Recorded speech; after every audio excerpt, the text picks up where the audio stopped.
il existe des choses, mais la place est fortement occupée par des très bons, malheureusement, propagandistes que sont les anti-IVG. On croit qu'on maîtrise tout. Non, non, restons modestes, on maîtrise pas tout. I just want me to find it, 'cause I'm not done. I just want me to find it. Salut, c'est Vivons la nuit. Aujourd'hui, je te présente une personnalité que j'ai adoré rencontrer, je pense que tu vas la kiffer aussi. Christelle du compte Novi Post-IVG vient me raconter l'importance de la compréhension de l'avortement et surtout l'importance d'ouvrir encore la parole sur ce sujet. Parce que la légalisation d'un acte tel que l'avortement n'implique pas forcément l'avancée et la modernisation des mœurs. Comme tu le verras, elle a à la fois une approche très humaine et une analyse assez fine de tous les enjeux de ce sujet, tant au niveau social que politique que médical. Que ce sujet te touche de près ou que tu veuilles simplement en apprendre plus sur cette situation de vie, je pense que son discours est très important. Je te laisse la découvrir par toi-même. Wish to get over it, 'cause when I look aside, she's always by my side. Bonjour Christelle, Bonjour Doriane. comment tu vas ? Très bien, je te remercie. Merci de m'accueillir sur ton podcast. Bah écoute, c'est un plaisir.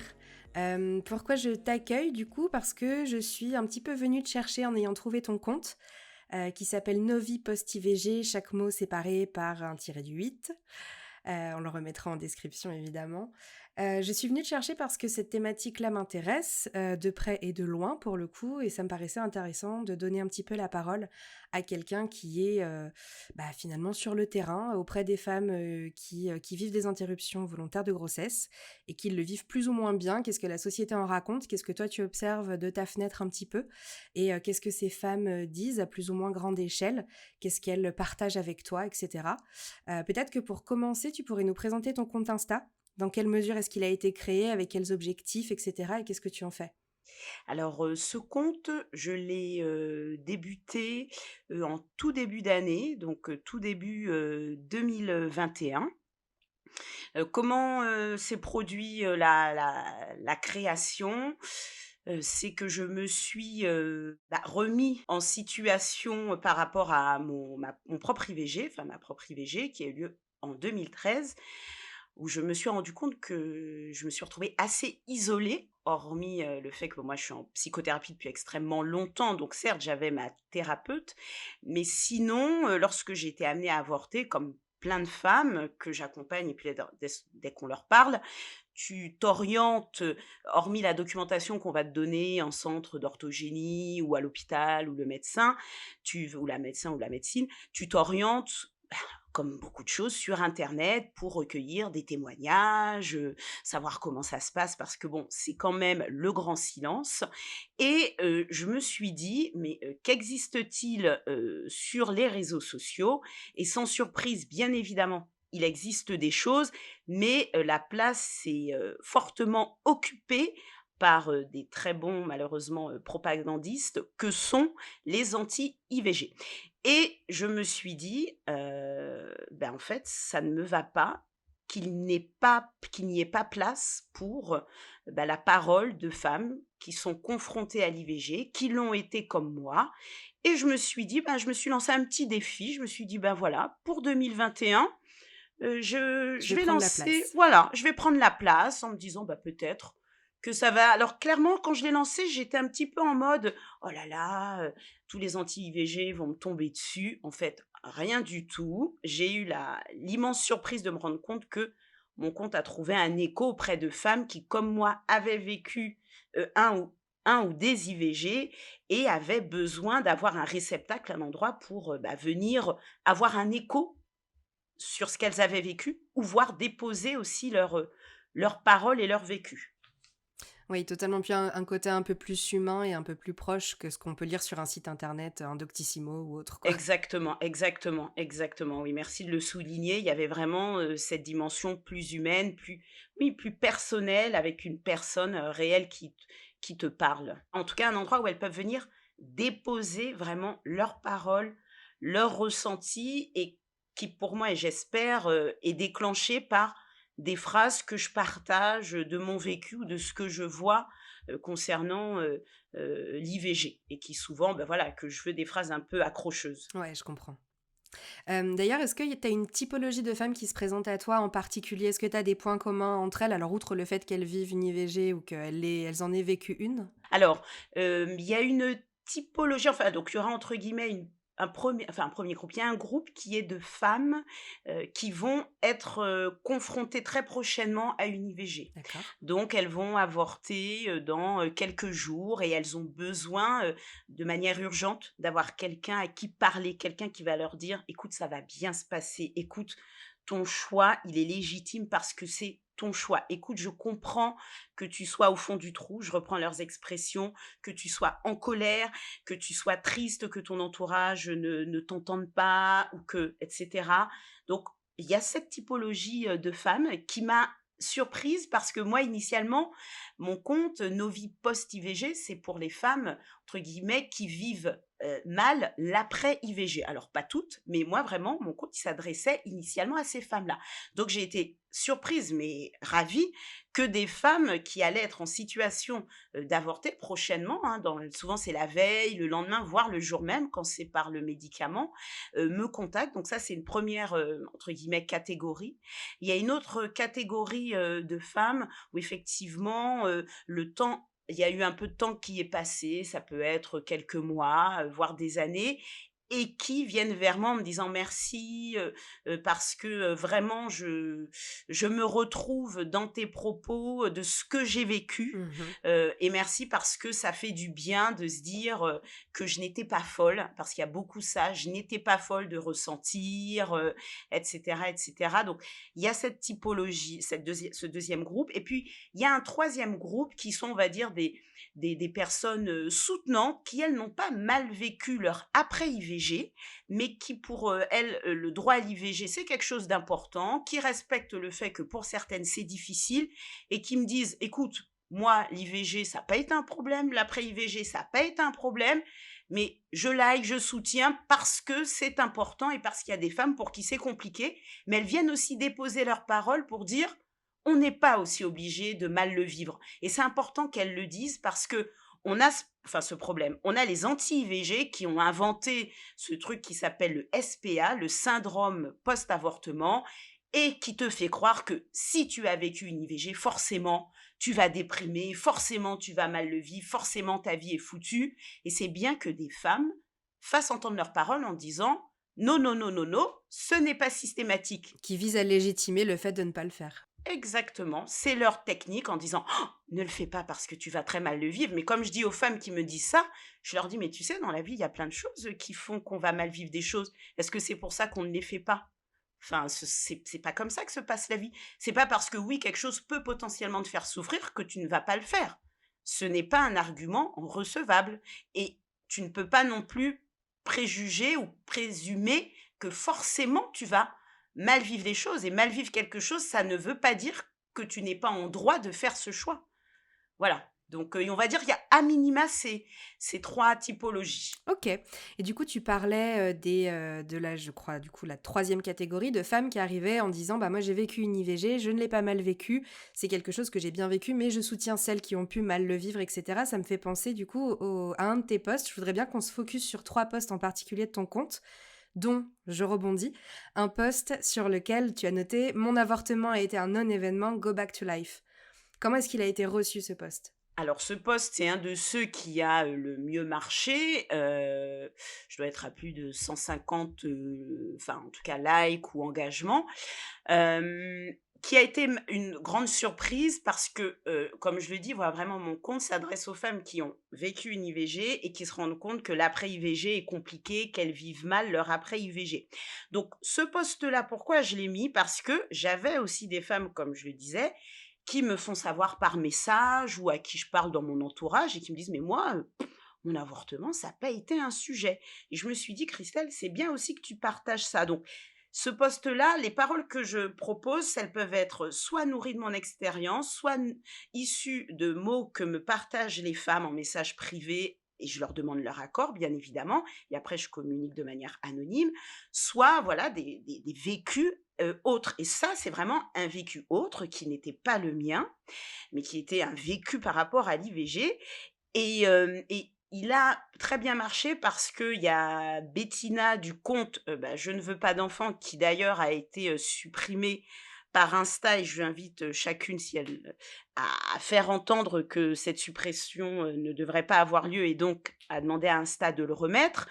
Mais en tout cas, c'est Bettina du compte Je ne veux pas d'enfant qui l'a partagé en story et donc plein de femmes et puisqu'elle, elle est child free, elle veut, voilà, elle veut pas d'enfant et donc ces femmes-là qui donc, ont rencontré des IVG parce que voilà, elles ne voulaient pas d'enfants, pour les raisons qui les regardent, sont venus sur le compte et ont, liké en masse, partagé en masse et puis ça a créé des échanges entre femmes dans le cours de la discussion et c'était super parce que le compte, il vit comme je veux qu'il vive, qui est que moi j'ouvre la parole, je propose un endroit safe d'échange, de discussion et chacune vient déposer son expérience sans jamais évaluer celle de l'autre ou des autres. Ça, c'est ça qui est hyper intéressant, c'est quand un poste fixe peut devenir un écosystème qui vit un peu seul, avec des agents qui vivent seuls, qui interagissent, etc. C'est hyper riche. C'est exactement ce que je voulais, même si, tu vois, je me le suis pas dit comme ça au début, hein. Au Mm. début, c'était beaucoup plus modeste, mais progressivement, c'est vraiment ce que j'ai voulu effectivement, ça s'ouvre comme ça parce que, par exemple, sur la contraception, on va avoir, tu vois, des points de vue différents et l'idée, c'est vraiment que ce soit, comme tu dis, un écosystème et que chacune vienne déposer sans être dans le jugement, mais en tout cas, moi, je dépose mon expérience, une autre va la lire, va l'entendre, va Mm. rebondir et puis du coup, comme une sorte de parole collective, comme une tente rouge quoi, Mm, où mm. le partage collectif une tente rouge numérique quoi, ça fait avancer chacune. D'ailleurs, à ce propos, du coup, il y a un autre post sur lequel je voudrais revenir où tu as noté apprendre à avorter et je crois que celui-là a soulevé plusieurs critiques et l'écosystème s'est peut-être un petit peu fait entamer par des anti-IVG. Alors comment est né ce post? Ça donc je devais, scroller, je ne sais plus, ou c'est peut-être, je sais plus, enfin bon bref et j'ai dû voir qu'on apprenait plein de choses dans la vie et Mm. je me suis dit que quand tu as une femme sur 3 qui avorte ou avortera dans sa vie, il est quand même donc c'est quand même C'est assez ah énorme. oui, c'est énorme en fait, hein.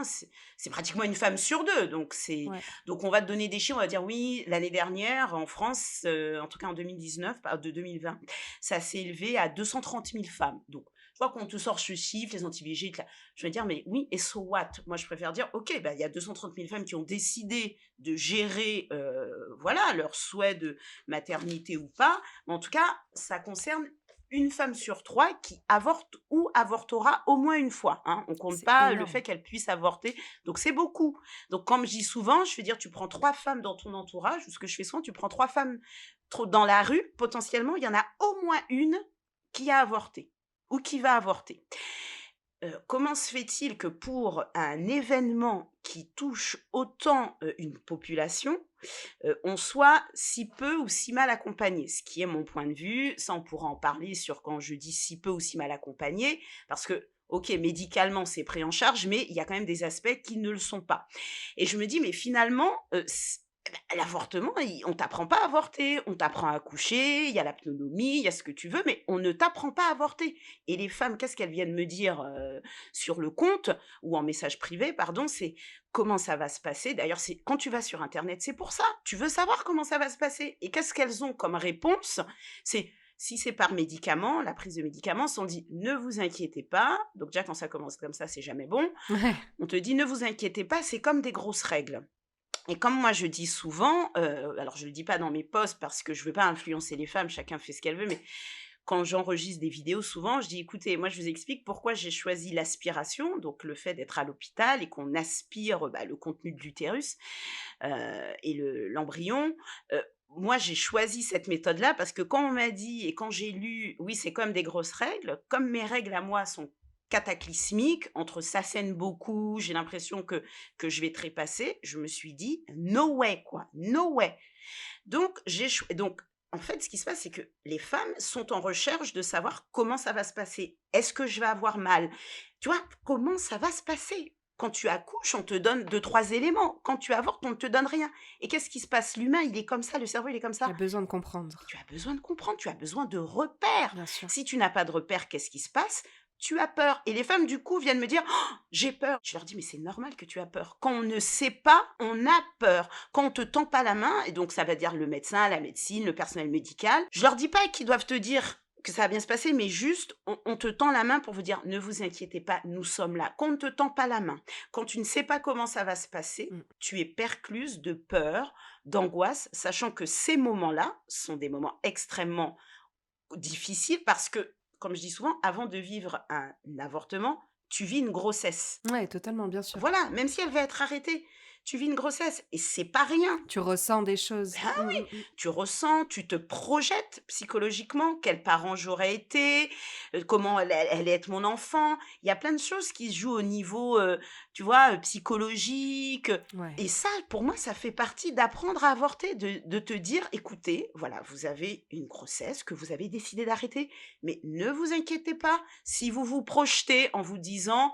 "Ah bah, comment aurait été mon enfant?"» Parce que des femmes me disent, elles me disent: «Mais je suis folle, je veux avorter et pourtant je pense au bébé». Mmh. Maintenant, en fait, tu pas folle parce qu'en fait, avant de vivre un avortement, tu vis une grossesse. Donc c'est pour ça que j'ai appelé ce poste «Apprendre à avorter» parce qu'il y a le moment en tant que tel, Mmh. comment ça va se passer, et puis il y a tous ces paramètres, à côté qu'on ne te dit pas et qu'en fait tu découvres en live et qui peuvent te faire disjoncter. C'est pour ça que j'ai fait ce poste «Apprendre à avorter», et là donc j'ai eu plein de femmes qui bien évidemment, bah, se sont, ont manifesté le fait qu'elles partageaient, et j'ai eu mon premier hater, mon C'est premier bon signe, c'est bon anti, signe. oui, c'est ce qu'on m'a dit, mon premier anti-IVG, qui, alors je vais dire comme souvent, pour te choquer, me répond, «Oui, bah, déjà il faudrait apprendre à baiser, oui, ben, quand on couche, on devrait savoir que être enceinte, c'est un risque». Enfin bon, toute la logorée sur le fait Ouais. que les Mmh. femmes sont irresponsables, que, l'acte de procréation ne porterait que de leur responsabilité, en gros, tu dois te contracepter, bon bref, bon, ce monsieur, moi je lui ai répondu, mais surtout, il s'est fait reprendre de volée, là encore, par le collectif de femmes présentes. Ouais, c'est Et génial. là encore, c'est génial, voilà, et ça a donné lieu à un autre post d'une femme qui dit: «On assume, d'avorter, on assume, nos grossesses, on assume nos règles, on assume qu'on a un Mmh. après», et là encore, c'est super parce que, bah, cette dimension, compte commun quelque part. Certes, c'est moi qui l'administre, mais Mmh. c'est un safe space qu'on co-construit. Voilà. Ouais, totalement. C'est hyper intéressant. Ouais. C'est hyper intéressant et c'est hyper intelligent de le voir comme ça, en tout cas, vraiment. Bah, merci C'est parce que très, tu très vois, bien. j'étais à 2 doigts, je me disais: «Bon», parce que moi, je veux quand même proposer un safe space, quoi. Mmh. Je veux dire, les anti-IVG, comme l'a dit d'une femme, elle lui a dit: «Écoute, retourne sur tes forums et laisse-nous». Donc c'est vrai que par contre, je suis toujours en réflexion. Est-ce que lorsque j'ai des commentaires comme ça, tu vois, je supprime? Mmh mh. Et ce qui s'est passé, c'est que là, j'ai vu comment les femmes, enfin, mais il y en a une notamment, c'est Réagissait. voilà, c'est une de mes premières abonnées qui, elle, première abonnée, et elle est à fond, quoi. Et donc toutes tu vois, les femmes répondent, et donc je me dis: «Bon, en même temps, ça fait partie pour moi de ce que j'ai envie de proposer, qui est de se dire: "Tu vas en rencontrer des gens comme ça", et pas que sur la toile, ça peut être dans ton entourage, et il faut aussi pas savoir comment, mais tu vois, quand je dis apprendre à avorter, c'est aussi ça. Ouais, ouais. Savoir que dans le pendant, dans l'après et dans l'avant, tu auras des gens dont ce n'est pas la vie, ce n'est pas le corps, et pourtant Mmh. ils vont s'exprimer. J'ai fait un autre post où je dis: «Aucune personne ne sachant», je veux dire, tu pas pilote, tu vas pas te prononcer Mmh. sur le pilotage. Par contre, sur l'IVG, Là, tu peux, bien sûr. voilà, tout le monde a un avis, et donc c'est aussi dire aux femmes, enfin dire aux femmes, leur dire: «Ça va arriver et ça peut te faire mal ou pas, et si ça te fait mal, Mmh. ce n'est pas grave», parce qu'en plus, tu vois, on a mal et on s'en veut d'avoir mal. Alors je leur dis: «Écoute, on va arrêter 2 minutes, Ouais, hein, je me cogne le pied, je vais pas être fâchée d'avoir mal parce que je me suis cogné l'orteil». ouais. On va se concentrer sur la douleur, gérer la douleur et on verra C'est après. ça, exactement. Donc c'est pour ça que j'ai fait ce post et qui a généré, bah, voilà, un monsieur qui s'est, voilà, qui s'est ému, que j'ose, Mmh. Bichette. Voilà, bichette, exactement. Voilà. Ça me fait penser à un truc, je rebondis sur ce que tu as dit, du coup, sur le fait d'apprendre à avorter, le fait de pas exactement savoir comment ça va se passer, etc. Pour faire une toute petite parenthèse, alors je sais pas si je le garderai dans le podcast ou pas, parce que Mmh. a priori, c'est pas un podcast où j'ai vertu à parler de moi, mais en tout cas, pour le coup, cette situation-là, je l'ai vécue, Mmh. d'interrompre une grossesse. Et j'ai un truc, moi, qui m'a vachement choquée, c'est que, alors, pour mon cas, c'était par voie médicamenteuse. Mmh. Et ça me paraissait beaucoup plus simple à gérer parce que, voilà, pas d'anesthésie ou de shoot, pas de pratique chirurgicale, pas de choses comme ça me paraissait assez simple. En fait, la seule réponse que j'ai eue, c'est simplement, ce qui va se passer, c'est que vous allez prendre un premier médicament jour 1, un premier médicament jour 2. Pour le jour 2, vous serez à l'hôpital et ensuite vous rentrerez chez vous. Mmh. D'accord. Ok. Ça me suffit pas, en fait, comme explication. Bah, Et, ouais. et du coup, cette praticienne ne m'a rien expliqué d'autre que ça, notamment pas le fait que, tu vois, quand tu disais j'avais besoin que ça aille plus vite et voilà, de pas gérer un mois de saignement, etc. C'était trop compliqué pour moi, donc j'ai choisi l'aspiration. Moi, j'ai choisi le médicament. Par contre, j'avais pas maîtrisé un aspect de l'acte qui était que c'est moi qui prends la pilule et qui la mets dans ma bouche. Tu vois ce que je veux dire? Il y a une notion où c'est toi qui es en train de te faire avorter, tu ne donnes pas ton avortement à des praticiens, chirurgiens, etc. Mmh. Et ça, psychologiquement, c'est très dur. J'avais une notion une espèce de suicide, tu sais. Mmh. Voilà, typiquement, donc on voit bien qu'il y a plein d'aspects qui ne sont pas expliqués, qu'il y a un premier médicament que tu prends pour la médicamenteuse qui va stopper la grossesse, ensuite un second qui va générer des contractions qui va stopper la grossesse, en gros, qui va empêcher l'embryon de continuer à se développer, le second qui va provoquer, des contractions pour l'expulsion. Donc tu as même des Mmh. femmes qui te disent: «Bah, en fait, c'est comme si j'accouchais puisque tu expulses». Mmh. Heu et je veux dire, je suis désolée, nous sommes des adultes, nous sommes des adultes. Donc comme tu dis, nous porter le sens, nous expliquer les choses, que vont faire ces médicaments pendant, que peuvent-ils faire après et nous dire: C'est «OK, hyper important. mais oui et comment vous le vivez madame? Comment vous le vivez? Vous avez des questions?» On peut pas juste dire: tu prends un médicament chez toi». Voilà, Ouais, enfin c'est ça. Tu prends un Doliprane et t'as plus mal à la tête, là. Ok, je veux bien. oui, OK, exactement. Et une fois de plus, tu te dis une fois de plus, c'est que tu te dis, que alors bien évidemment et en plus aujourd'hui c'est une journée particulière puisque, c'est, l'anniversaire de la mort de Simone Veil, Mmh. donc c'est un jour, particulier, hein, pour cette femme qui a beaucoup œuvré, bien évidemment pour, la légalisation. Mais on va te dire: «Bah oui, non mais attendez, c'est bon, vous pouvez avorter», donc comme si aujourd'hui il y a plus de problème. Or si, aujourd'hui il reste des problèmes majeurs qui sont que on ne nous considère toujours pas comme des personnes adultes dans des situations comme ça, puisqu'on ne nous explique pas les tenants et les Mmh. aboutissants des actes qu'on a choisis. Je veux dire, comme tu dis, on ne peut pas te dire, tu rentres chez toi, tu prends un médicament. Mmh. Il y a des femmes qui me disent, on ne m'a pas donné d'antinauséeux. Ça évite en fait que tu régurgites le médicament et que du coup tu fasses plus que l'IVG médicamenteuse ne puisse plus avoir lieu. On ne t'explique pas que tu peux avoir des règles qui peuvent durer et que c'est pas grave. Et je dis, mais si une femme s'inquiète que ces règles durent, alors que quand même, les règles, on a l'habitude, je veux dire, c'est que quand même, c'est juste pas un truc normal. Si une femme s'inquiète, alors que les règles, elle a ça depuis qu'elle est en capacité, voilà, c'est qu'il y a un sujet. Donc oui, il y a un manque d'explication, de pédagogie, et c'est là où je dis il y a un défaut d'accompagnement. Totalement. Alors du coup, tu parlais de l'anniversaire de la mort de Simone Veil. Ça me fait rebondir Mmh, sur le troisième post où tu as noté «On ne naît pas pro-IVG, on le devient». En référence à «On ne naît pas femme, on le devient». Pas la même Simone, mais... exactement. Mais c'est la clique des Simone. Ouais, c'est ça. Est-ce que tu peux m'expliquer un petit peu le contexte de ce post? Oui, bien sûr. Je me suis, donc là, parce que je vais lancer prochainement, un accompagnement pour, les femmes dont le post-IVG est compliqué, et là, je suis en train de préparer les contenus, et ce dont je me rends compte de plus en plus, c'est que nous sommes, alors femmes, mais femmes et hommes, hein, nous sommes, comment dire? Habités de pensées, automatiques, contre l'IVG. C'est-à-dire, on spontanément, on est socialisé sur une femme, ça doit avoir des enfants, une femme, ça doit donner la vie. C'est d'ailleurs intéressant parce qu'on te dit jamais un homme.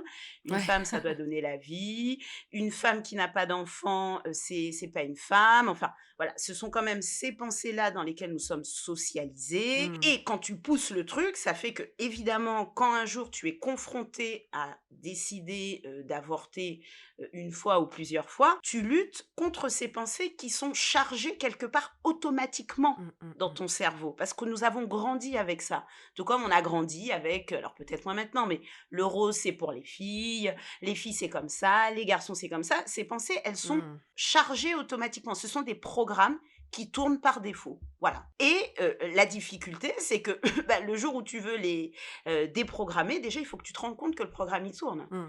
Euh, donc, et ce qui se passe souvent, c'est que tu décides d'avorter et tu te rends compte qu'il y a un truc qui passe pas à l'intérieur de toi, mais tu comprends pas. Et en fait, ce que tu comprends pas, c'est que c'est les petits programmes qui... C'est un cheval de Troie, quoi. Les programmes, ils tournent là par défaut. Mmh. Et donc, il faut Mmh. pointer du doigt qu'en fait, tu as aussi à lutter contre ces pensées qui sont à l'extérieur, mais en fait, qui sont aussi en toi. Et c'est pour ça que j'ai fait cette phrase volontairement provocante, mais pour expliquer que être pro-IVG, ça se construit, c'est aussi une construction, et avant tout, c'est une déconstruction contre les théories voilà, anti-IVG, où une femme c'est comme ci, un homme c'est comme ça, une femme ça doit faire ci, une femme ça doit faire ça. Et donc c'est pour ça que j'ai proposé ce post. C'est intelligent en tout cas de faire cette référence-là. Je trouve que c'est très porteur de sens en tout cas. Ben, merci. Il y a une question que je me pose, peut-être que tu vas pouvoir y répondre. Est-ce qu'on parle réellement d'un deuil psychologique quand la décision est mûrement réfléchie, acceptée, etc. Est-ce qu'on peut analyser qu'on a des mécanismes de deuil qui s'enclenchent, même si on n'a pas une petite personne qui a vécu dans la vraie réalité externe à notre corps, etc. Mm. Tu vois, ça rejoint un petit peu la conscience éthique, etc. On y reviendra juste après, mais est-ce qu'on a des mécanismes de deuil qui s'allument? Ce que je constate auprès des femmes que j'accompagne, mais comme je dis, moi, c'est des femmes qui, elles, ont un vécu post-IVG qu'elles considèrent comme difficile ou pas normal. Donc, Mmh. j'ai envie de dire, ma réponse, elle est orientée. Mais ce que je constate, c'est que, en tout cas auprès de ces femmes, il y a deuil, mais le deuil n'est pas ne porte pas sur ce qu'on pourrait penser, à savoir ce fœtus, voire ce bébé, etc. Je ne dis pas qu'il n'existe pas, Mmh. mais très souvent, le deuil, il y a deuil autour d'idées qu'on avait de soi. Mmh. C'est comme je dis souvent, aucune femme, quand on est petite ou grande, ou ça dans le développement personnel, hein, moi je le fais beaucoup, tu vois, tu fais ta liste de vœux, en 2020, je vais faire ci, je vais faire ça. Personne ne marque en 2021 ou 2022, je vais avorter. Personne ne marque ça. Personne ne marque ça. Donc, Mmh. quand ça arrive, souvent, en tout cas les femmes avec qui je parle, elles font le deuil d'idées qu'elles avaient d'elles-mêmes, le fait qu'elles s'imaginaient mères, et même si finalement tu ne veux pas d'enfant, tu es quand même obligé de faire le deuil de cette croyance que tu as eue. Et donc là, il y a deuil, parce Mmh. qu'en fait, tu fais le deuil par rapport à cette idée que tu avais, tu fais le deuil des fois aussi par rapport à un parent qui va dire ah ouais mais moi je voulais des petits enfants ou je sais pas quoi. Tu fais le deuil d'une certaine image sociale parce que ne nous voilons pas la face. Quand même quand t'es en couple avec enfants etc. T'es quand même bankable, t'es plus socialement bankable que lorsque tu ne l'es pas. Mmh. Donc tu vois les deuils ils vont être plutôt sur les images, les croyances qu'on avait de soi. Moi un D'accord. deuil que j'ai dû faire et j'en parle souvent dans mes vidéos c'est que moi, j'ai dû faire le deuil de la fille parfaite, Mmh. qui était, la fille parfaite, tu vois, c'est, justement, c'est la fille qui a un super job, qui va avoir un compagnon ou une compagne, mais bon, j'étais plutôt vraiment très normalisante, donc hétéro, donc un compagnon, qui va avoir un bébé, qui va avoir la maison et le chien. Et puis, je tombe enceinte, je m'écoute, me rends compte que ce projet, et là j'avais l'occasion de cocher ma case, hein, maman, et Ouais. je me rends compte qu'en fait, cette croyance-là, elle ne m'intéresse plus. Et moi qui suis dans mon mythe de perfection sociale, je me dis, mais oh là là. Et donc, je décide d'avorter, mais j'ai dû faire le deuil de cette idée de la meuf parfaite qui n'existe pas. J'ai dû faire le deuil d'une fait que j'aurais jamais à avorter. Et ben si, j'y ai été confrontée. Tu vois, tous ces trucs où je me disais, tu vois, je dis toujours, on trouve ça très bien l'IVG, mais quand même plus pour les autres, hein. C'est bien Ouais, l'IVG, c'est mais vrai. si ça peut ne pas m'arriver, c'est quand même mieux. Et comment? Et évidemment, parce que quand tu vois comment ça se passe, eh ben, franchement, si tu peux t'en passer, tu t'en passes. Mais finalement, j'y ai été confrontée et finalement, j'ai dû faire tomber mes idées, mes croyances. Des fois, tu es obligé de faire aussi le deuil de relations. Ouais, bien sûr. Parce que ça, on n'ose pas le dire, mais quand tu tombes enceinte et que c'est pas prévu, des fois, ça fait péter des relations. Et c'est pas l'IVG qui fait péter les relations. Les relations, souvent, elles sont déjà vérolées. Mais l'IVG, eh ben, comme souvent les drames ou ça vient juste mettre en lumière des trucs qui étaient là de manière à bas bruit. Donc c'est pour ça que je dis qu'il y a deuil. Il y a des deuils à faire, mais ils sont pas forcément là où on pense. Ouais, totalement. Et du coup, ça recoupe un petit peu avec, la conscience de ce qu'on a dans le ventre ou pas, entre guillemets. Alors là, du coup, on n'est pas là-dessus, on était sur, plutôt, comme tu dis, l'image de qui on est et de la personne qu'on est et cetera. Au niveau de la conscience un peu éthique, bioéthique de l'IVG, notamment des anti-IVG, est-ce que tu peux nous raconter un petit peu quels sont leurs arguments sur la bioéthique? Tu vois, dans le côté, dès qu'il y a embryon, il y a conscience, du coup, il y a crime, du coup, il y a machin. Est-ce que tu peux nous expliquer un peu cette approche-là? Alors moi, je pourrais pas te donner des éléments de bioéthique. Par contre, ce que je peux évoquer, c'est leurs arguments qui sont assez rudimentaires, mais ça, c'est Empirique de préférence? exactement. Pour rendre les gens intelligents ou pour décortiquer les choses complexes. Donc leur argument, c'est d'avancer qu'effectivement, on mettrait fin à une vie, Mmh. qui serait donc, l'embryon, le bébé, l'âme, tu l'appelles, comme tu veux et donc il y a ça et donc moi j'ai interviewé, Martin Winkler qui est donc, lui il se décrit comme ça, hein, féministe radical, médecin à la retraite, mais qui était spécialisé dans la santé, des femmes et qui est bien évidemment un ardent défenseur de l'IVG, Mmh. de ce que les femmes décident, en fait. Et lui, ce qu'il me disait, et j'ai trouvé ça super, il me dit: «Non mais attendez, les anti-IVG, ils sont là en disant: "Oui, on tue une vie, on tue une vie, on tue une vie"». Il fait déjà la notion de personne, elle n'existe pas dans le sens où, parce que par exemple, il t'expliquait qu'aux États-Unis, il y avait des avocats qui disaient: «Moi, je vais être le défendeur de l'embryon» et donc les juges, D'accord. voilà, donc c'est pour dire où ça va, les juges leur disaient: «Oui, non, mais d'accord, très bien, mais alors comment vous allez communiquer avec votre client? Votre client est doué de parole, il est doué de conscience, ils veulent le jouer au empirique?» Et ben, les juges, eux aussi, sont allés le jouer au empirique en disant: «Mais attendez, excusez-nous, il n'y a pas de capacité d'échanger, il n'y a pas de capacité donc d'être dans le dialogue interpersonnel qui crée On la est sur du relation.» concept là, on n'est pas sur de la réalité. Exactement, exactement. Donc la notion, de bioéthique pour moi, ils emploient des mots, mais qu'ils ne peuvent pas appliquer parce que la notion de personne après chacun voit midi à sa porte. Mais pour moi, effectivement, à partir du moment où cet embryon tu n'es pas en capacité d'avoir un échange, verbal, avec, l'embryon, pour moi, il n'y a pas, comment dire, voilà, meurtre, tuerie, comme ils aiment le dire. Pour moi, il y a la construction d'un être, mais cet être n'est pas encore là. Après, je me suis aussi, documentée, j'ai trouvé ça super, qui dit, au premier souffle, enfin, quand il y a la capacité pour cet être à être autonome, sans la mère. C'est-à-dire quand il sort, il est en capacité de respirer par ses propres moyens et effectivement, tant que l'embryon est dans mon ventre, c'est moi qui fais en sorte qu'il puisse être en capacité. Donc j'ai envie de dire: «Excusez-moi, en fait, s'il y a vie, il y a vie, c'est parce que c'est moi qui permets, mais c'est pas l'embryon seul n'est pas autosuffisant». Donc c'est avec moi qu'il faut échanger. Mais c'est ça et un autre aspect qui pour moi est totalement oublié, mais c'est bien normal, pas oublié, mais occulté par les anti-IVG, qui est qu'ils vont donc brandir, cet étendard de la vie, nananana biduchouette et Ouais. c'est là où pour moi ils sont anti-femmes, c'est pour ça que moi je les appelle les anti-IVG anti-femmes, où en fait ils ne mettent jamais en exergue la santé, la vie de la femme. La personne qui porte cet embryon, il n'est jamais évoqué, c'est-à-dire aucun sentiment d'empathie, rien. Donc, comme le disait Martin Winkler, il disait: «Mais qu'est-ce que ça veut dire? Que les hommes et les femmes sont des êtres libres, OK, ça sur le papier très bien. Une femme est libre, oui bien sûr, mais dès qu'elle est enceinte, elle n'est plus libre. Donc dès qu'elle est enceinte, elle serait quoi? Elle serait, esclave de la société et de l'embryon?» Mmh. Véhicule qui porte quelque C'est chose, ça. Oui, voilà, donc on peut voilà, j'ai envie de dire, mais ça s'appelle le voilà, le code noir, quoi. En fait, tu es le meuble de quelqu'un. Donc tu es le meuble de ton époux ou de ton compagnon ou de la société, si on pousse le truc aussi loin. Et c'est là où moi il y a une phrase que j'ai lue dans un livre de Sandra Visanova, «L'avortement par celles qui l'ont vécu», qui est qui est un livre de recueil de témoignages de femmes ayant vécu des IVG et Mmh. qui croise son expérience.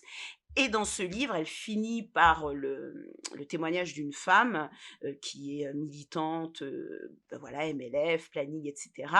Et qui dit cette très belle phrase qui dit: «Entre la vie et la mort, les femmes choisiront toujours la liberté». Et ça, je trouve ça magnifique. C'est exactement ça, parce que en fait, les anti-IVG prônent ouais, la mort, vous donnez la mort. Mais en fait, en faisant ça, ils occultent complètement ta liberté, ils occultent la femme en tant que personne. Ils occultent la femme en tant que personne. Ils te disent: «Femme, tu es une esclave», et en termes éthiques, ça, c'est problématique. Ouais, complètement d'accord. Et du coup, vis-à-vis de ce genre de discours, hyper extrême, voire un petit peu extrémiste pour certains, hem il y a une notion aussi d'importance de dédramatiser l'IVG auprès notamment des jeunes générations et de faire en sorte qu'elle passe pas pour autant pour une technique de contraception, qu'elle soit quand même considérée comme un geste qui est important, qui est à prendre en compte, mais qui ne soit pas dramatique. Et du coup, ce cran-là, est-ce que tu penses qu'il est compliqué ou est-ce que tu penses que ça reste de la sémantique et de la pédagogie à avoir ou est-ce que réellement il y a une notion compliquée à faire passer? Une nuance, tu vois? Heu, alors moi, je vais te répondre comment je ressens les choses, qui est que, cette crainte qu'on a que les jeunes générations ou que sais-je, on prenne ça comme un moyen de contraception, là encore, je trouve que c'est, la logorrhée des anti-IVG et aussi du corps médical, qui, là encore, nous ont chargés des idées automatiques, mais qui sont les leurs. Parce que les femmes qui tombent enceintes, qu'elles soient adolescentes, ou plus âgées, heu, la crainte de tomber enceinte, c'est quelque chose qui arrive immédiatement dès qu'on est réglé. Donc très vite, on a cette peur et très vite on comprend, hein, on est socialisé on comprend très vite qu'en fait, le risque, c'est toi qui le portes, que même si tu as effectivement eu des relations sexuelles avec un compagnon et que donc a priori on est 2 à procréer, la grossesse, c'est toi qui vas la porter, les risques d'avoir un enfant non voulu, c'est toi qui vas la porter. Donc très vite, on intègre ça. Donc cette histoire de faut pas prendre l'IVG comme un moyen de contraception, pour moi, ce risque, il n'existe pas. Les jeunes et même les pas jeunes, on sait que c'est pas un moyen de contraception. Et quand Ouais, tu c'est un vois faux débat. mais oui, quand tu vois le parcours du combattant, parce que moi ça va très bien, je suis à Paris, tu vois, quand ça m'est arrivé, c'était en 2013, donc j'avais 37 ans. Moi, je vis pas dans un désert médical, je vis pas dans un petit village. Moi, ça va. Mais je me dis, mais pour les gamines et même les non-gamines, où en fait, ton seul recours, c'est le médecin ou la médecine de famille, qui en fait va jouer à je sais pas quoi le week-end et qui va peut-être mettre une tape sur l'épaule de ton père ou du prêtre ou je ne sais pas moi, peu importe. Bah, en fait, donc non, on sait très vite et très tôt que ce n'est pas un moyen de contraception, c'est un recours. Et ensuite, j'ai envie de dire, on nous dit, on entend beaucoup: «Oui, il faut pas que ce soit pris comme un moyen de contraception», mais j'ai envie de dire, mais est-ce qu'on peut nous proposer des moyens de contraception qui soient, des choses qui soient dans notre sens? Parce que le nombre de femmes qui te disent: «Mais écoute, moi je prends plus la pilule parce que je sais pas quoi tel truc. Moi je suis tombée enceinte sous stérilet. Moi on m'a mis un patch et je suis quand même tombée enceinte. Je fais des ménorrhées, je n'arrête pas de saigner». Donc les femmes, elles passent leur vie, la charge contraceptive, on la porte tout le temps. Ceux et celles qui nous disent: «Oui, faut pas que ce soit un moyen de contraception». Alors première chose, on le sait. Deuxième chose, on va peut-être déjà améliorer les choses autour de la contraception, faire en sorte que les moyens soient de plus en plus sécures, Mmh. que les moyens soient tous remboursés, parce que le patch, tu en as plein qui est pas remboursé.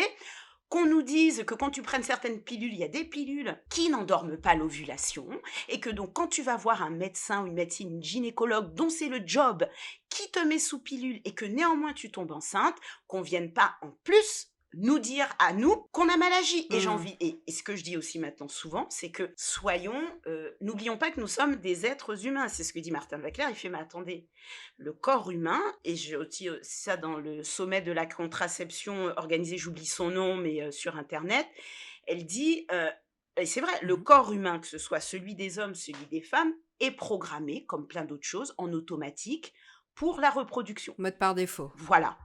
Donc, qu'est-ce qu'on fait? Nous, on essaye de hacker le système. Mmh. On prend une contraception, on fait des méthodes, que ce soit le retrait. Et même ça, le retrait, ce que disait Martin Wacklair, il dit, non, attendez, en France, on est là, oui, le retrait, c'est pas bien. Il fait, attendez, en Angleterre, après la guerre, ils ont beaucoup utilisé la méthode du retrait, mais ils ont fait un truc qu'on n'a pas fait en France, c'est qu'ils ont expliqué aux hommes Mmh. comment bien faire le retrait. Ça, en France, on te dit pas, on te dit, ah non, c'est pas bien. Donc, nous, ce qu'on fait, c'est qu'on essaye, nous, êtres humains, et surtout les femmes, de hacker le système. On prend des contraceptions, on fait de la symptothermie, tout ce qu'on veut. On essaye, on va jamais maîtriser, c'est-à-dire on ne sera jamais maîtresse, on n'a pas le pouvoir. On essaye de contrôler. Mais ça veut dire que même sous contraception, Mmh. on peut tomber enceinte. Et ça, c'est important de le Mmh dire mh. et de le redire parce que j'ai trop de femmes, et je l'ai vécu, qui se disent: «Ah non, mais c'est terrible, hein, tu vois, ce truc où les femmes ont, enfin, il y a une tendance comme ça à toujours porter plus que ce qui est sous notre responsabilité, qui est de: "Ah mais je suis responsable, je suis tombée enceinte"». Alors je lui dis: «Écoute, tu n'es pas responsable du fait que tu respires, c'est pas ta volonté, donc tu n'es pas aussi responsable du fait que ton corps, il est en capacité de procréer. Donc ne nous mettons pas en responsabilité de choses qui ne sont pas sous notre contrôle. Soyons». Enfin, tu vois, il y a un truc aussi où c'est comme si des fois je me dis, alors tu vois, certes, tu peux lancer ta machine à laver à distance parce que tu appuies sur un bouton, et donc on croit qu'on maîtrise tout. Non, non, restons modestes, on maîtrise pas tout. Et puis tout ce qui te concerne ne fait pas de toi quelqu'un de responsable de ce qui se passe. Mais exactement, exactement, merci, exactement. Et ça, on a besoin de l'entendre, exactement. Tout ce qui te concerne, effectivement, tu n'en portes pas forcément la responsabilité. Tout à fait. Et du coup, tu parlais de charge contraceptive, qui est du coup, Mmh. bah, la plupart du temps celle des femmes, hein, même si des hommes sont très accompagnants, certains. Mais ça reste quand même la place de la femme de porter cette charge-là contraceptive. Malheureusement, ce serait bien que ça se réétablisse un petit peu quand même. Oui. Mais en tout cas, pour l'instant, c'est le cas. Qu'est-ce que tu sais, qu'est-ce que tu observes dans ta communauté, dans ton réseau, etc., de la place de l'homme dans un avortement? Il y a ce côté féministe qui dit pas d'utérus, pas droit de parole. Qu'est-ce que tu en penses et qu'est-ce que tu vois? Alors, déjà, je vais dire sur ce que je vois, et puis après je vais dire ce que j'en pense sur le côté, effectivement, cette phrase, «Pas d'utérus, pas le droit de parole». Donc dans les femmes qui me font, bah, voilà, l'honneur de me suivre et puis de réagir, il y a là encore, si on réfléchit par typologie, une typologie, bah, entre guillemets, malheureusement classique, qui est que, eh bah, elles et elles portent toute la charge contraceptive, et sans surprise, elles portent la charge de l'avortement. Parce que finalement, c'est un continuum, hein, Ouais, bien sûr. voilà, donc malheureusement, ça va dire, ça va être le gros, des femmes que je rencontre, enfin, qui me, voilà. Et puis tu as aussi, et je trouve ça vraiment super, c'est pour ça que je suis, voilà, moi, elles me font des cadeaux, enfin, qui de femmes qui osent cette parole de dire, eh bien, moi, mon compagnon, m'a accompagnée, dans le parcours de mon parcours d'IVG. On y a réfléchi, on s'est rendu compte que ni lui ni moi ne voulions d'enfants. Une autre femme qui m'a dit, «Non mais écoute, en fait, moi, cette IVG, c'est dingue, mais elle a renforcé mon couple comme jamais». Tu vois? Ça, entendre ça, c'est aussi important, sans nier l'autre réalité, mais de Non, bien faire sûr. entendre que Rééquilibrer. rééquilibrer, voilà, dire, bah, il y a aussi, des situations comme ça. J'ai aussi des femmes qui me disent: «Bah, voilà, c'était moi qui portais la charge contraceptive. Je n'arrêtais pas de dire à mon compagnon: "Écoute, toi aussi tu pourrais la prendre en charge"». Et quand il a vu comment ça m'a démoli, le fait de tomber enceinte et de devoir avorter alors que je le voulais pas, et ben, ça y est, ça l'a déclenché, et il a fait une vasectomie. Donc tu vois, tu as aussi, des profils, comme ça. Et sur, «Pas d'utérus, pas le droit de parole», cette phrase, je la comprends dans le sens où cette phrase, pour moi, elle s'adresse à ce type de personne ou de comportement qui est de, «Moi, homme, je vais t'expliquer les choses alors que, voilà, ce n'est pas ma réalité, mais je vais avoir un avis, et en plus, je vais te dire ce qu'il faut faire». Je vais te l'imposer. Mmh. Voilà, tout à fait, et je vais te l'imposer. Et donc je pense que cette phrase, elle vient, pour moi, elle vient surtout s'adresser à cette population, et elle vient aussi dire: «Écoutez, vu tout ce qu'on porte, la charge contraceptive, la charge de l'IVG, le fait que physiologiquement, ce qui se passe dans le corps d'une femme en termes de capacité reproductive, c'est extrêmement lourd, hein, le fait d'avoir ses règles, les hormones, etc. Mmh. S'il vous plaît, vous allez d'abord nous laisser la parole. Et si vous parlez, attention, parlez depuis vous. Ne parlez pas en nous disant ce qu'il faudrait qu'on fasse. Donc Mmh. pour moi, cette phrase, elle est légitime parce que malheureusement, et là, c'est la même chose, on est socialisé comme ça, qui est que la parole, elle est... c'est même pas que la parole, c'est qu'on pense l'homme, la figure masculine, plus sachante, et c'est celui qui doit nous donner le là. Et malheureusement, tout comme nous, enfin je parle pour moi, hein, je suis une femme, donc il y a plein de comportements dans lesquels je suis par défaut et je travaille pour les déconstruire. Et je pense qu'on doit tous déconstruire nos a priori et nos systèmes. Alors, on doit tous se dire que on est habité par des systèmes de préjugés, de stéréotypes par défaut, même si on trouve ça horrible, nanana. Donc, ayons l'humilité de se dire, ben si, en fait, je dois sans doute moi aussi faire du mansplaining. Mmh. Je pense qu'il faut oser se dire ça. Même si, mais après, la parole, elle leur est aussi ouverte, bien sûr, bien sûr. Ouais. C'est un peu ce que tu disais, c'est ce que tu disais tout à l'heure. Est-ce que toi, non pilote, tu vas raconter comment on pilote un avion? Non. Par contre, tu Voilà. vas peut-être te renseigner et après avoir un avis de la difficulté ou pas, en fait. Exactement. Exactement, c'est ça, merci, c'est exactement ça. Tu peux avoir un avis, mais déjà tu vas te renseigner, puis après tu vas parler, mais tu vas pas parler. Ouais, c'est clair. Alors, pour recentrer du coup un peu plus sur les femmes, qu'est-ce que tu penses des combats qui restent à mener? Quel chemin est-ce qu'il faut encore qu'on parcourt un peu pour accompagner, pour aider les femmes à envisager l'avortement déjà et à mieux le vivre ou moins pire en tout cas quand il arrive? Est-ce que on a des acteurs extérieurs qui... Est-ce que déjà on peut concrètement avancer psychologiquement en interne en tant que femme qui est confrontée à une IVG par un acteur extérieur? Est-ce que ça a du poids pour toi, du sens, etc.? Alors, sur les combats, oui, il y en a encore à mener, qui est de toujours être vigilant et vigilante sur le fait que le droit à l'IVG, reste éminemment menacé. On le voit là récemment encore à l'Assemblée, ben, un certain nombre de partis de droite, oui, enfin plutôt droite, voire extrême droite se sont enfin voilà, ont lancé un nombre d'amendements de folie. Donc on voit bien que c'est un droit qui reste précaire, en tout cas en France et dans le reste du monde. Mais voilà, donc certes, c'est marqué liberté, égalité, fraternité, mais comme je dis tout le temps, en fait, c'est comme des muscles, hein, il faut les travailler tout le temps, il faut être vigilant, sinon Ouais. tu perds ta masse musculaire. Donc ça, c'est un combat qui, pour moi, on doit toujours être là en vigilance. Un autre combat, mais ça, plein de gens le disent, hein, les femmes, même le personnel médical lui-même, parce que c'est vrai que je suis à charge contre le personnel médical, mais ce qui se passe, c'est que je ne parle que des personnels médicaux qui ne sont pas aidants, alors qu'on peut en trouver plein qui le sont. Mais c'est comme les médias, ils parlent toujours que des trains qui arrivent en retard. Mmh. Et le problème, c'est qu'aussi, tu vas plus fréquemment rencontrer des personnels médicaux qui vont être hostiles, qui au lieu d'être dans ce pourquoi ils sont là, c'est d'être dans le soin, ils vont être dans le jugement. Donc pour moi, il y a aussi quelque chose à faire. Mais ça, c'est général, c'est sur la formation médicale. Mais elle n'est pas seulement que sur l'IVG. C'est, comme me disait Martin Winkler, on lu dans son dernier bouquin, enfin dans son pas dernier bouquin, mais Le cœur des femmes, il dit qu'en France, par exemple, le traitement de la douleur, c'est un truc qui est très récent, ça date des années 80. C'est un truc de malade, mais pour 80? 80, tu te dis: «Ah ouais». La formation effectivement, médicale, il y a un sujet qui est de prendre soin, c'est-à-dire pas seulement soigner dans le sens, enfin, parce il disait, je trouvais ça intéressant, il disait: «Oui, non, mais en fait, c'est un système aujourd'hui tel que c'est fait en France qui est extrêmement compétitif». On le voit bien avec le numerus clausus, et cetera, Mmh.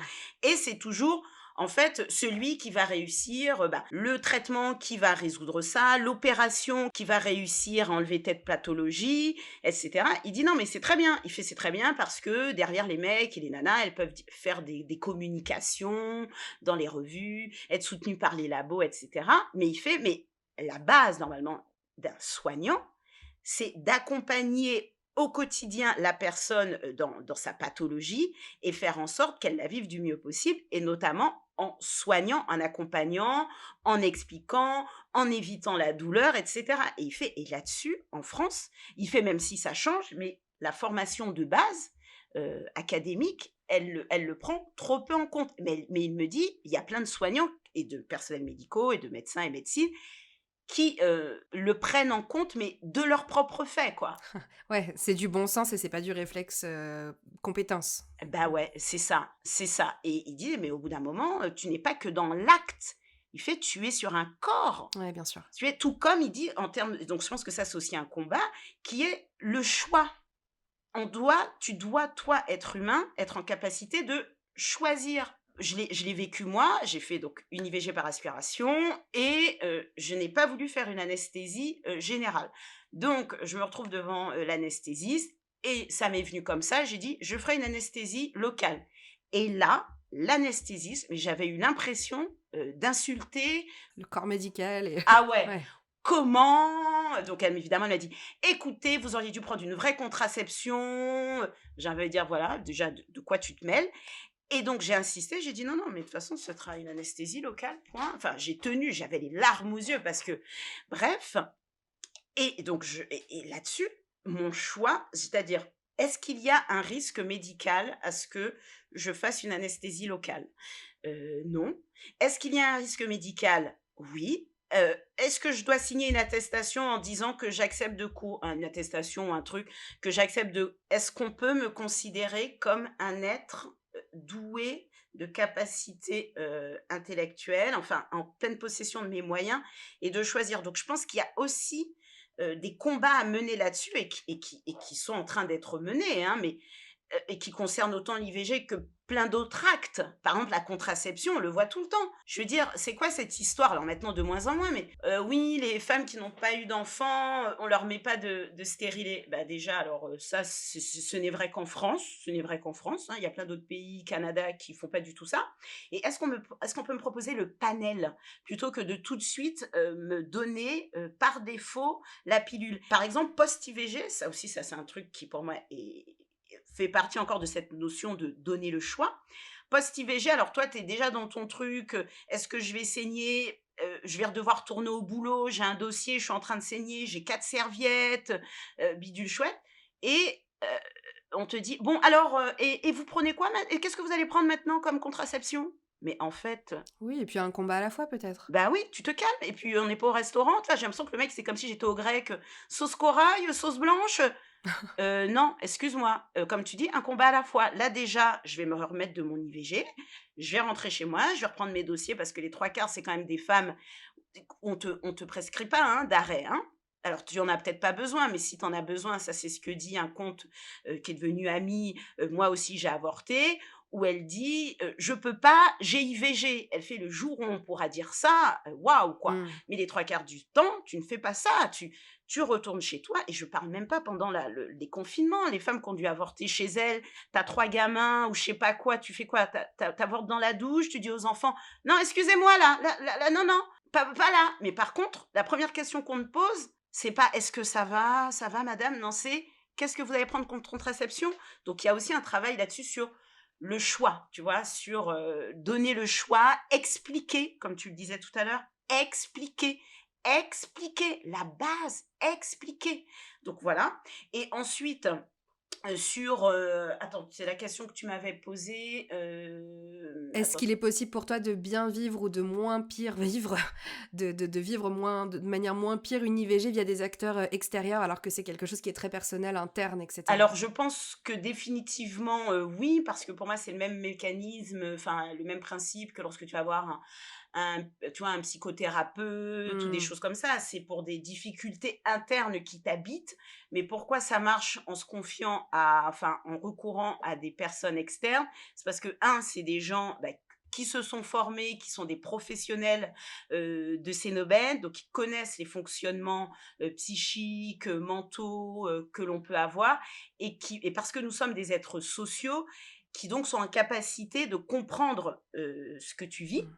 et pourquoi ça fonctionne aussi, c'est parce que, nous sommes notre objet d'observation et c'est très compliqué donc de s'observer quand ce qui se passe, il se passe en nous. Donc on a besoin d'un tiers externe qui puisse, nous mettre en miroir ou nous alerter sur des fonctionnements. Et donc, moi, c'est ce que je propose, mais il y a aussi d'autres associations qui le proposent. Les plannings aussi Mmh. peuvent le proposer si vous retournez vers eux pour vous apporter une aide avec des professionnels de l'aide mentale. Il y a une association comme Agapa qui propose effectivement des aides, et elles ont notamment mis là un podcast récent d'une femme qui a eu recours à Agapa. Et c'est intéressant parce que c'est pour une IVG qu'elle avait vécu il y a 10 ans de ça. Ouais, Et d'accord. ça, c'est super d'entendre ça parce que des fois, les femmes me disent: «Ah, mais pourquoi ça revient maintenant?» Et je leur dis: «Mais écoute, pourquoi l'IVG devrait fonctionner différemment que d'événements qui nous arrivent dans notre vie et tout d'un coup qui reviennent à la conscience?» Mmh. Il y a un truc, alors l'IVG, à la fois, c'est effectivement un acte exceptionnel et en même temps, tu te dis: «Ça se produit quand même pratiquement pour une femme sur 3».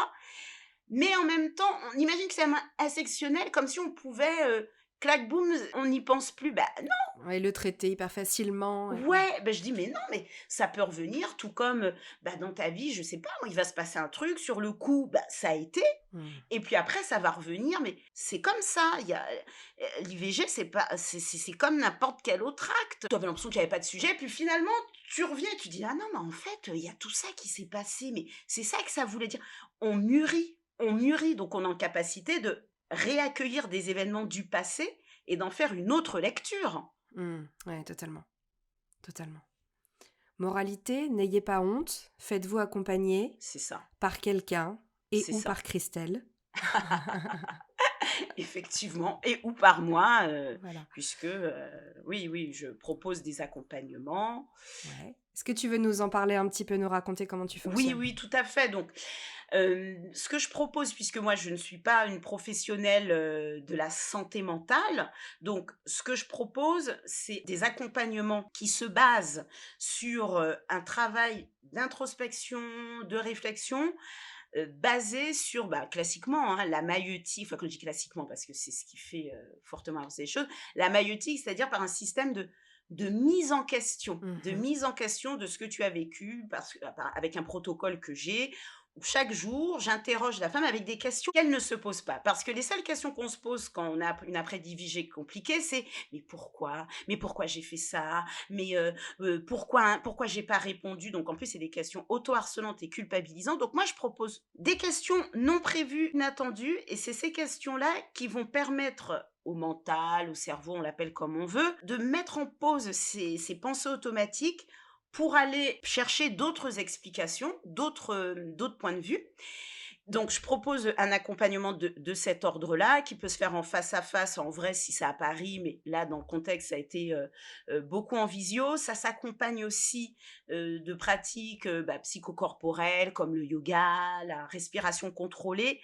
Pourquoi? C'est parce que très souvent, on est beaucoup dans le mental. On mentalise beaucoup et comme tu le disais tout à l'heure, on pense qu'on peut tout maîtriser et on pense que parce que ça m'est arrivé, eh ben, je peux tout comprendre moi. Et ce que propose le yoga et toutes les pratiques psychocorporelles, en fait, c'est de mettre le mental un peu au repos pour faire descendre nos résistances spontanées pour avoir accès à d'autres vérités, d'autres prises de conscience.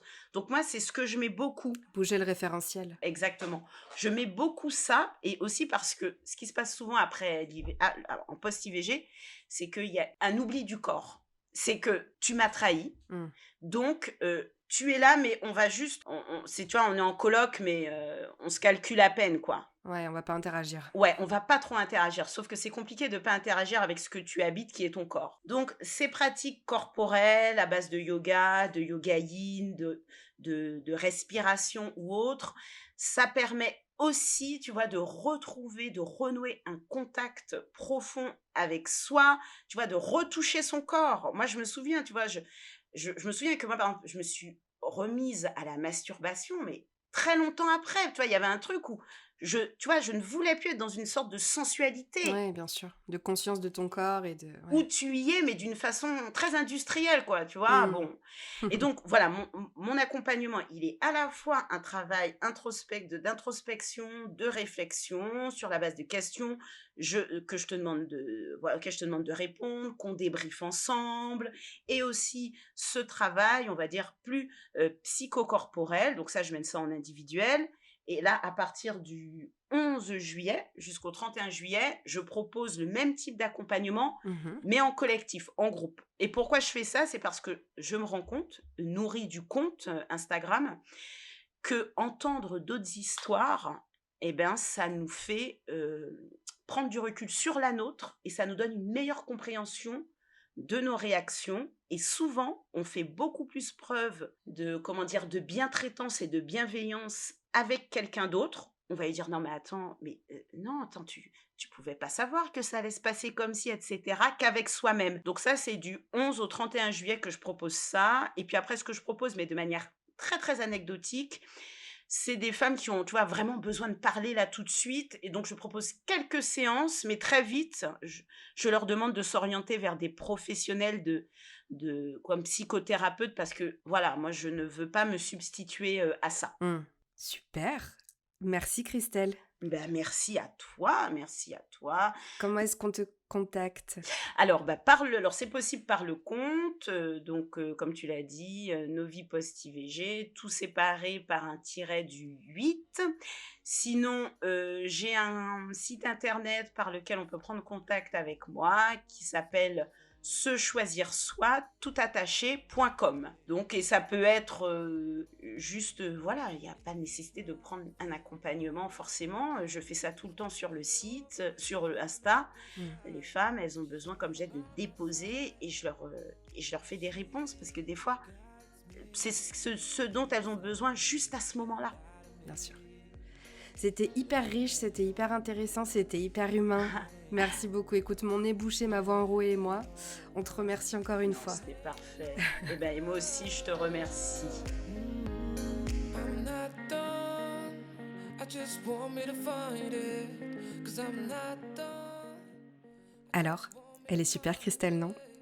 Si tu es dans ce cas-là, si tu es sur le point de faire une IVG, si tu as eu recours à l'IVG, que tu le vives bien et que tu veuilles aider ou que tu le vives mal et que tu veuilles le traiter, je t'invite à aller faire un tour sur le compte Insta Novi Post IVG, chaque mot séparé par le tiret du 8. Tu trouveras toutes les ressources et tout le soutien dont tu as besoin, j'en doute pas. Dans un prochain épisode, je recevrai la personne derrière le compte Moi aussi j'ai inventé sur Insta, qui confirmera peut-être les propos de ce podcast et qui en tout cas nous donnera sa vision à elle de ce même thème. Prends soin de toi, de haut en bas. Bonne nuit.